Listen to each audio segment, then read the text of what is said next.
I thumbed the pill bottle on the table and rolled it until the label faced upwards. Antipsychotic 1 pill daily with food glared back at me in a cold and unforgiving black and white font.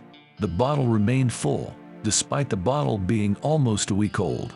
Every day, I ordered the same thing from this cafe, a refill coffee and a chicken supreme, and let my food go cold while I stared at the bottle.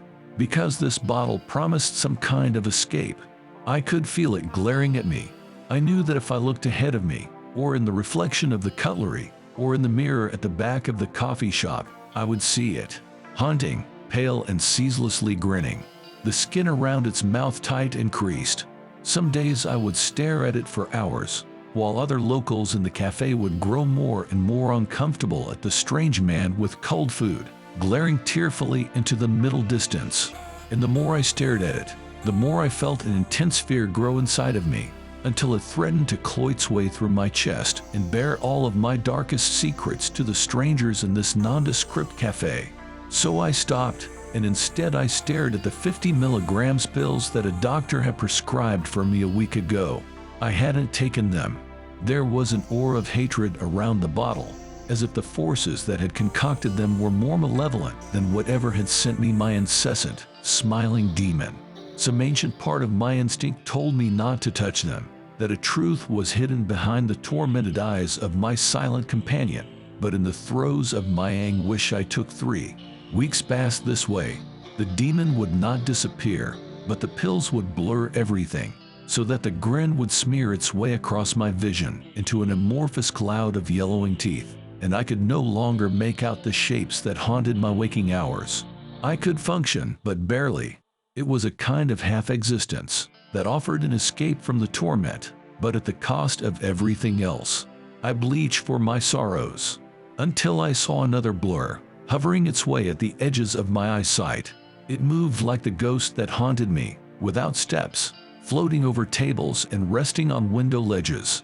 I knew something had changed, because I saw the 2 blurs sit down at the table together. In that moment, I knew that there was something here I needed to see through. I rested my head on the table and closed my eyes, willing myself to overcome the pills. If, just for a moment, I could see and think clearly, I could find out what was so significant about a young woman eating lunch with her ethereal demon. When I opened them again, the cafe was empty. I knew instantly that I had slept, and the staff, having seen me wandering in a daze for weeks, had elected to leave me alone. All that remained were a few of the young workers, cleaning tables. The pills had worn off, meaning I had been asleep for hours. And then I heard her voice. They won't help you know. I jumped in my chair and looked at her. She smiled at me, a smile without pity or malice. It was a thin but friendly, and it spoke of a burden shared and suddenly halved. These things, they're not from here, so nothing from here will get rid of them. I didn't say anything. I just looked to her side and saw that her demon was much like mine.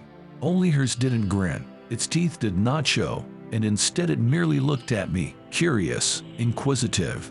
I could see behind its size that the torment was gone, and there were crumbs on its shirt collar. I realized what I had seen before. They had sat down to eat together. I stared back at the young woman, and she fixed me with a look that preempted my question. She placed a hand on my shoulder. They're not here to haunt you. They need your help. I looked back at my demon, and for the first time, behind the crimson-red pupils and bloodshot eyes, through the taut skin around its mouth and the strained neck muscles from its stretched face, I glimpsed a momentary light that shone for only a moment. I recognized that light, and knew in that moment what I needed to do. I shuffled up on the bench and made space for the demon, who slowly, cautiously, floated over and took his seat next to me. And the corners of his smile twitched. She placed a hand on my shoulder and told me, "Your demon needs your help. She doesn't want to terrify you." I moved to allow place for her to sit and invited her to sit next to me. "So, how was your day?" I started the conversation,